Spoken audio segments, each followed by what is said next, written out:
Cool. Thanks for being here and hanging out. It's always funny that when I do something like this at the end of a class, no one wants to leave and always has more questions for me. But then when I do something like this and it's like, hey, we have an opportunity to have some conversations about some of the things that I talked about, people are like, oh man, I got a lot of stuff going on.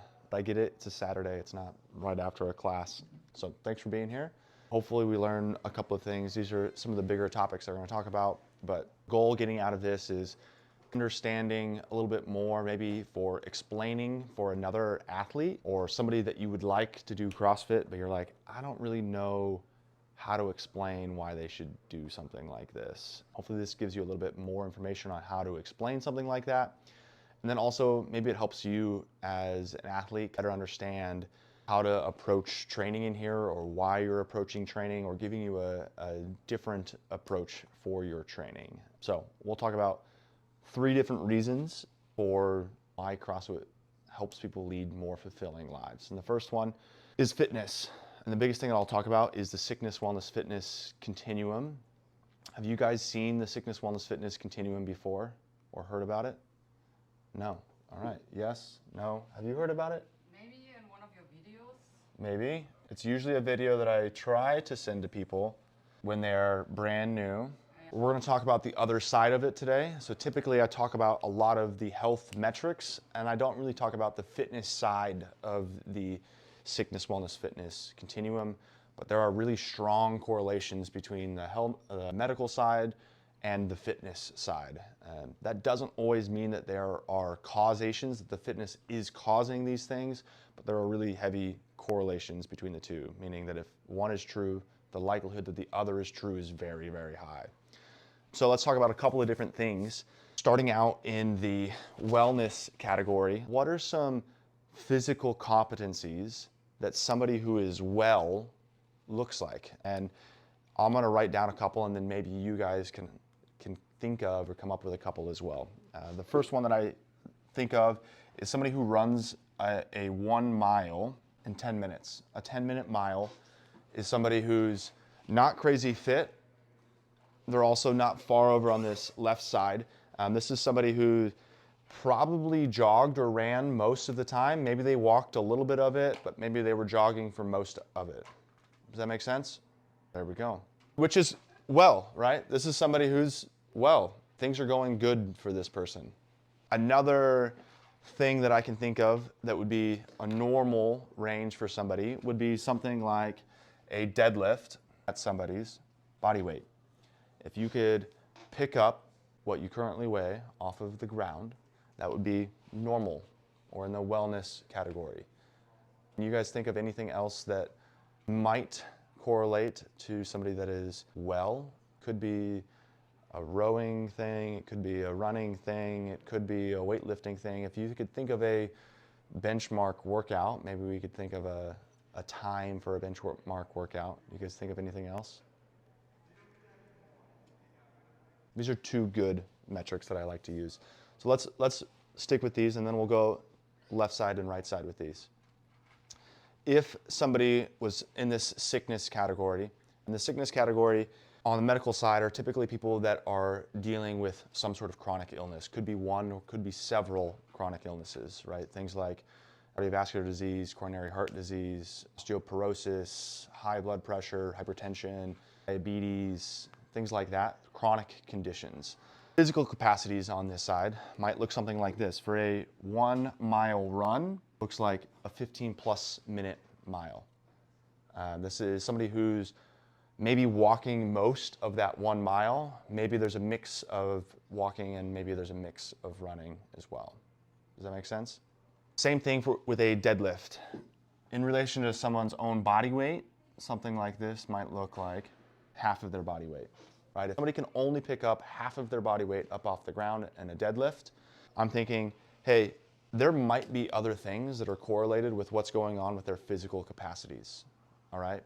And these are not always, we talked about it before, not always causative. That doesn't mean that because you have a bad deadlift, it means that you have other health issues, but there is a correlation between the two.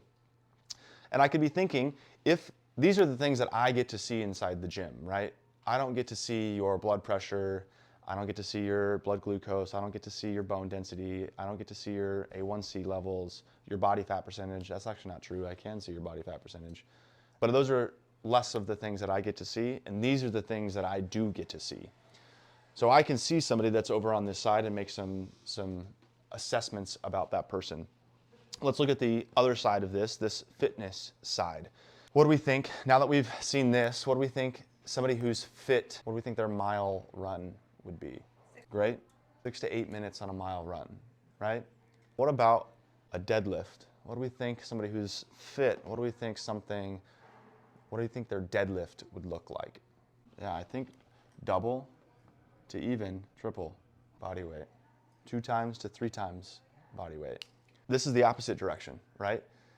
One of the biggest goals for fitness for us is we all sit somewhere on this continuum for fitness. The goal is to take us, and we may sit left of this wellness line, we may sit right of this wellness line, but the goal is that we move towards the right on this wellness line. We want to move towards these numbers. We want to gain fitness. And when we gain fitness, there's correlations between the health metrics that go along with the sickness, wellness, fitness continuum. So we'll talk about maybe 2 of them. And we'll start on the left and we'll look towards the right. And we'll use a metric like body fat percentage. What do we think someone over here might have as a body fat percentage on the sickness? There are chronic issues. Above 30. 35 plus percentage on body fat. What about right here in the middle? What do we think normal ranges is for body fat percentage? Men or women? We're going to take an average of the men and women because women would sit where? Oh, more like, well, They would sit higher than Yeah. men on a normal range, right? I would say 25. 25, ladies, 18 to 24%. This is an average of both men and women, so women would sit higher than this, men would sit lower than this. Combine them, that's an average. Does that make sense? What about over here? 10 to 20. That's again an average, right? So it's not just men or women. Women are going to sit on the right side of this. 16 to 20 would be a really athletic female. 8 to 12 would be a really athletic male. Does that make sense? If we average the both of those, 12 to 16 gives us average of males and females. Cool? So if I'm seeing these performances, oftentimes they're correlating with those things. Not always, they're not cause those things, but they're correlating with those things. Let's look at one more behind the scenes piece with the health metrics that are associated with the fitness metrics. Let's look at what is going to be, would you like to pick blood glucose or blood pressure? Do blood pressure. Blood pressure. What do we think a sickness would look like? What was somebody who has chronic issues, what do you think their blood pressure could look like? Like about 75 over 90, those are high blood pressures, that's right? a heart attack. Used to be surprised at how many people live at 175 over 90. This is over on this left side, right? There is like this 145 over 85 to like 89, I'll say 85. The doctors are starting to say, hey, we need to, there's not cause to action on our end, medical side, but we need to start looking at that. At this point, we're probably taking medicine to alleviate elevated blood pressure. Does that make sense? What about somewhere in the middle? What's our normal range for a blood pressure? Normal, 130 over 60. 120 over 80. That's would be normal. normal, yep. 120 over 80. What about something over here?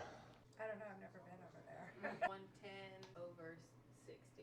So remember, there's correlations, not causations. Just because you're fit doesn't mean this is what your blood pressure is. And just because your blood pressure is this doesn't mean that that's what your fitness is. There are correlations, causations, because there's exceptions to many different things, right? So we can't look at this and say, oh, if I have a blood pressure of this, or if I have a body fat percentage of this. We also know that that is true, right? There are people who have a body fat percentage of 6 to 8%, and we know that they're not running a 6 to 8 minute mile, they're not lifting 2 to 3 times their body weight. Does that make sense? So they're correlations, correlated with each other, and they're not causing one another.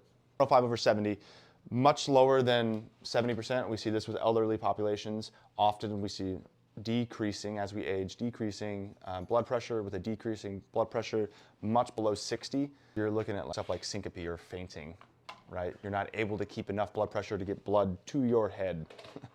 Great. Those are some reasons that, hey, we want to strive for fitness. We want to get towards this right side.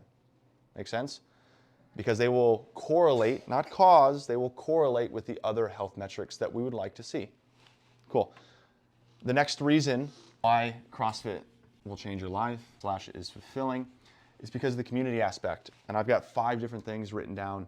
For the community aspect, I'll write them all down. Bigger friendship. There are a lot of gym spaces that you walk into that are what would be considered the Globo gym, where you walk into the gym space, you put in your earphones, you don't talk to a single person while you're there, you do your thing and you leave. One of the unique things about CrossFit is it is centered around interactions with other people. Community, so I probably should start with this. We know that humans are social creatures. There is tons of evidence saying that humans thrive in community settings rather than solo settings. And there is a reason that solitary confinement is one of the worst punishments for crime, because we are not meant to be solo without other people in our lives. So community is a massive part. Some of these things are like, why is community an important and relevant thing for healthy humans? Friendship is one of them. We want to be able to make relationships with people that are inside of the gym. Typically, friends that we want to have are friends that have similar outlooks as us, right? We want to have some sort of commonality in between them. One of the goals of a CrossFit gym is that you are matching at least one commonality, and that commonality is fitness, yes, working out, being active, pursuing fitness. This is a space that's full of other people that are also doing that thing. The likelihood that you can find friendship in a space like this, and it's actively being fostered, is pretty high. The next thing from friendship would be accountability. And accountability is a little bit different from friendship. Accountability can come from friends, and maybe it should at times. But accountability can also come from others inside of social structure. And the goal behind accountability is keeping you to your word. If you say something, your community will keep you to what you say. I think that is an important part of life. I think one of the most important things in life is being able to have your yeses and your nos be nos. So if you say yes to something, there's somebody holding you accountable to you being there and saying yes to the thing. Does that make sense? This could be friends inside this. Inside the CrossFit domain, this could also look like your coaches as well. Coaches keeping you accountable to showing up. Maybe it's your coaches saying, hey, I didn't see you in the last 2 weeks. Like, what's going on? How are things? Where are you at? Or it could be a coach saying, hey, you told us that you were gonna be here for this amount of time, or you're gonna come this many sessions, or you told us that you wanted to lose X amount of weight and it hasn't happened. So pulling together the hard questions for a community-oriented space. Somebody who's not in your community is likely not gonna say those things to you. There is an important flip side to accountability though, and that flip side is support. These two cannot live independent of one another. I think both sides, friendship and coaches, so other athletes, fellow members, and also coaches are there to provide support. And support could be tools to achieve what you've said you're going to achieve. It could be insight, it could be education. It also could be emotional support. Like, hey, I know things are rough, we're here for you.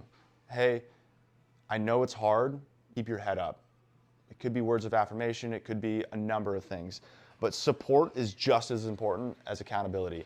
And I don't think that you could have one without the other. You can't just have unconditional support without accountability, and you can't have hardcore accountability without also having support as well. Cool? Make sense?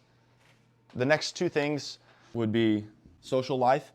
I think that there are more things in your life than pursuing fitness. Likely, you would like to do some of those things with other people, not just by yourself. The CrossFit gym provides a massive opportunity for you to involve yourself in some sort of social life that does not have to do with the gym. That could mean things like this weekend, I think there are 6 or 8 members that are going and hiking Mount Whitney together, which is crazy cool and fun. Maybe in a couple of weekends, there's a group of us that are going to be running a Ragnar race, which I still don't know why. Maybe because I need a social life is why I signed up for something like that. And it also maybe feeds into this third reason why life is fulfilling. But there's lots of other things that, hey, when you're in a space like a CrossFit gym, there's opportunity for social life that's outside of the gym. It doesn't always have to be inside the gym. That could be with friends that you make inside the gym, like you and your friends. It could be sanctioned. The social life could be sanctioned or sponsored or put on by the gym itself. Cool? And then the last thing is collective intelligence. I'm going to say INT. This is a super important part and one of the biggest reasons that humans thrive in communities and social structures in general is if we work individually, you have to make mistakes yourself and you have to learn on your own. When you can have a collective intelligence, a group of people that are being able to talk to each other and share mistakes, share tips, share what they did, share experiences, there is a large collective intelligence pool that helps everyone get better at things. And this is, you can think of the collective intelligence thing as when the internet became available to a lot of the nations or the world, the speed of transformation went exponential, right? The ability to share information with other humans helps us grow way faster than we were ever able to go on our own. And isn't there the saying, if you want to go fast, go alone. If you want to go far, go together. Have you guys heard of that? I can't remember who says that. That's a pretty famous saying. If you want to go fast, go alone. If you want to go far, go together. So that collective intelligence really hits on that part. Where is that relevant for us at the CrossFit gym? Outside of the coaches, there's probably tons of members who've probably experienced something that you've experienced and have some insight, feedback, guidance. Maybe they have answers to questions that you might have. So being able to pick somebody else's brain on something that you're struggling with or having issues with, that could be tips for a new movement. That could be struggling to figure out what food you should be taking out of your diet or adding into your diet, or you're stuck not feeling like you're getting any better, or you're struggling with your sleep. Maybe somebody else was struggling with sleep and then you're able to ask them how they got better at their sleep. So that collective intelligence is, hey, when we've got a bunch of people who've also experienced a lot of the things that you likely have experienced, that also has to happen with a mix of levels as well, right? If everyone in here is a beginner, that doesn't work. And the same thing is true as everyone in here thinks that they know everything. That doesn't work, right? Cool. Last thing on why CrossFit is fulfilling and will change your life is doing hard things. This is one of the more fun things, and I think it translates the most heavily to fulfillment. And I'll kind of find fulfillment at the end of the day as well. So doing hard things puts us in a growth mindset. I forget what the book is. There's 2 different mindsets. There's a growth mindset. I think it's called a stagnant mindset or a set mindset. A growth mindset is one where you believe that you have potential to improve. There's potential for improvement, and that doesn't necessarily have to be centered around fitness. For us, this doing hard things is centered around fitness, but having a growth mindset is acknowledging that you have potential to improve in whatever area you want to improve. We foster a growth mindset for our physical capabilities, with the goal being that bleeds to a growth mindset outside of your physical capabilities. Maybe it puts you in a growth mindset with your family and be like, man, I could be a better husband. I could be a better wife. I could be a better mom. I could be a better coworker. Maybe I could be a better knitter. I didn't think I could ever learn knitting, but maybe I could learn knitting. I don't know why knitting came to my head, but it was not. But we challenge people to be put into a growth mindset in the intention that that should bleed into other areas of your life. How do we do that? It's kind of through challenge. Challenge could mean a bunch of different things, but I think the biggest way to think about it is an obstacle, putting something in your way to accomplishing. When things are really easy, there is a very low dopamine response in the brain. When things are hard, the satisfaction of completion is significantly higher. So there is literally a physiological and biological incentive to put yourself through challenge. That doesn't mean that challenge is easy. Challenge is still difficult. Doing hard things is still difficult, but there's a physiological incentive for it with dopamine. Dopamine is our feel-good hormone. With challenge, we get growth.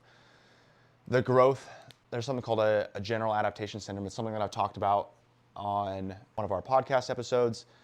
When we live at homeostasis, we hit challenge, there is a strained response. Once there's a strained response, typically things go below baseline homeostasis.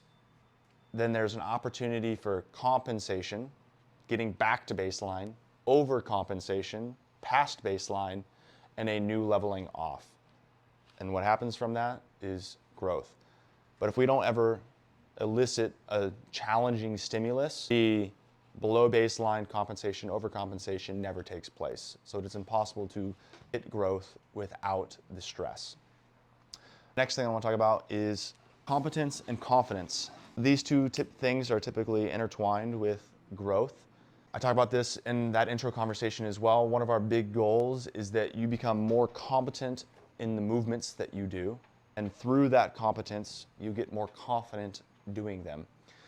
If I can get more competent, my confidence will rise. And if I am more confident, I am more likely to learn new things or try to learn new things. And if I learn new things, then I become more confident. And if I'm more confident, then I learn even more things. And if I learn even more things, I get even more confident. Competence and confidence, we breed here for physical competency, right? Being able to say yes to as much stuff as you possibly can. That results in confidence that bleeds, just like the growth mindset, that confidence bleeds into other areas of your life. Hey, I didn't ever think I could go back to school. I thought it was gonna be way too hard. But I actually started CrossFit, something that I never thought I could do. Not only did I survive it, but I'm getting better and better at it every single day. So maybe I could go back to school. I've always wanted to, but I never had the confidence to do it. Does that make sense? So having this competence and a physical capability translate to a confidence and a physical capability, and having a physical competence translates super well to confidence in other areas in our life. I think that competence and confidence for a female population is severely underrated. I think that in females in general, there is a massive confidence issue that could be looked at figuring out, hey, how could I become more physically competent? And if I become more physically competent, my self-confidence will rise. And I think that is a massive, massive opportunity, being able to increase physical capabilities for females. Unfortunately, men don't have that same problem. They can be completely incompetent and still have the stupidest levels of confidence, right? That's why I say it's not an issue for men, because they need to figure out a way to dial down the confidence, because it has no correlation to their actual competence.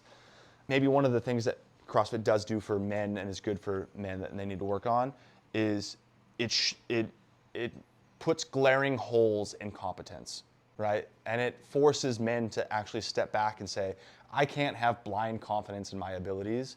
I need to first learn foundations for competence. I need to learn these things before I have some confidence. I would say that's the biggest area for improvement on men. And of course, there's always exceptions. So I guess the advice I always gave my daughters when they were playing softball was fake it till you make it. Go out there with confidence, and then eventually you're going to be confident about it. And sometimes in some areas that does work. Some areas that works. Unfortunately, it is a hard buy to have confidence, because that confidence is not a real confidence, to then actually use that confidence to learn new skills and try. To keep learning and to keep setting the bar higher, Yep, then you don't become confident. correct. And then also, when you're confident out there, especially when they think you're good, and then they're going to be leery of you, even if you're not that confident. Yes. I think the book is called Doing Hard Things.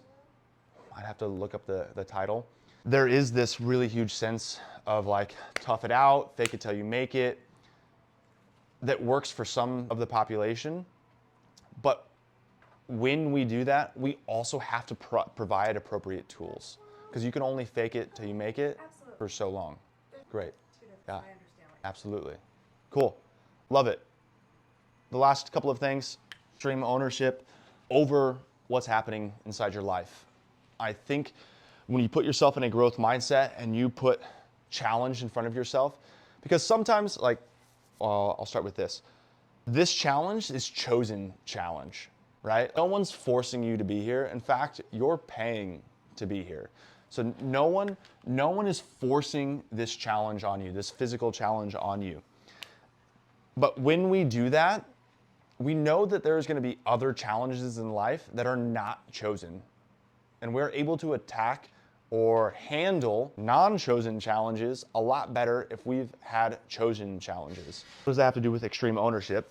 When we are able to see the difference between the two, we stop putting ourselves in a place of life is happening to me. I have nothing, I have no control over what I can do. I can't do anything. Life sucks, things are happening. Part of what a CrossFit gym teaches us is that, like, you have tons of capabilities to take life into your own hands, despite your circumstances, because your circumstances might suck. There might be things in your life that are not what you would like, or they're unfair, or somebody else has it easier. But despite that, because you've overcome challenges, I can still move forward. There are things that I can do to make my life better. I think that's an extremely important part for growth and for overall fulfillment, right? It's really hard to have a fulfilling life or feel fulfilled in life if you feel overwhelmed by your circumstances. I can't do anything with my life. But if you have an inkling of my choices matter in my life, the likelihood that you feel fulfilled in your life goes way up. That makes sense? And the last thing that we're going to talk about is that fulfillment. I don't know if I spelled that right. Fulfillment. And I can ask, what does it mean to live a fulfilling life? Me living a fulfilling life is saying yes to the things that I want to say yes to. It means being able to move forward, make progress, be around people who also think that getting better and improving on a daily basis are things that they want to do as well. So being a part of a CrossFit gym typically leads to a more fulfilling life. Or if you ask someone, hey, is your life more fulfilling since you started a CrossFit gym? They might not know, like, what exactly does that mean? To me, what that means is I'm able to say yes to the things that I want to say yes to. It means that I'm surrounding myself with people that are keeping me accountable to the things that I say, but also supporting me in my shortcomings. It means that I have people to hang out with, to do hard things with, to challenge. It means that I have a choice over my life. That's what it means to have a fulfilling life for me. And if you asked maybe anybody inside the gym, hey, do you have a more fulfilling life before or after you started CrossFit? A lot of them are going to say the same sort of thing, where I have a more fulfilling life now that I'm doing something like CrossFit, because it's taught me so many of these different things. Does that make sense? That is the end of my conversation. Hopefully that gave some insight, maybe some new stuff, maybe some stuff that you've heard before and you're like, oh, that's validating. I always thought that, but didn't know why. And hopefully gives you a better perspective on why you do this, instead of maybe we came into doing CrossFit because we wanted bigger biceps and figured out there's a lot of other things that are doing it. Or maybe I came in because I wanted to lose 10 pounds and then realized that there's a lot more to this than losing 10 pounds. And maybe this is helpful in sharing this with someone else of like, hey, you should do CrossFit. Well, why should I do CrossFit?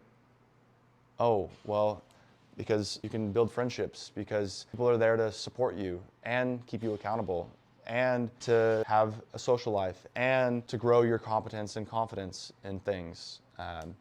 Those are things that I think that when you have conversation with someone, you're like, people are like, why do you do that? Like this, you're in a cult. And you're like, well, look at the things that people are doing, or like, why is this space important? Having something to tell them that isn't like, I don't know, it's hard, because people are less appealed less appealed? It's less appealing. It's less appealing to go and do something hard, to challenge yourself without all of this other perspective, right? Honestly, I wouldn't be doing a Ragnar if it wasn't for all of the other people. But I know the benefit of challenge, and I know the benefit of competence and confidence. And so having the other people around make it a massive difference. Everybody thinks that I own the gym because I'm so motivated and crazy fit person. It's probably the least of truth. I think if I didn't own the gym, my life would be a much different story. This place, just as much as I get to help you guys help me do all these things as well. So cool. Thanks for sitting around. Yeah, thanks. Thank you. It's been about 2 years since I've given that conversation.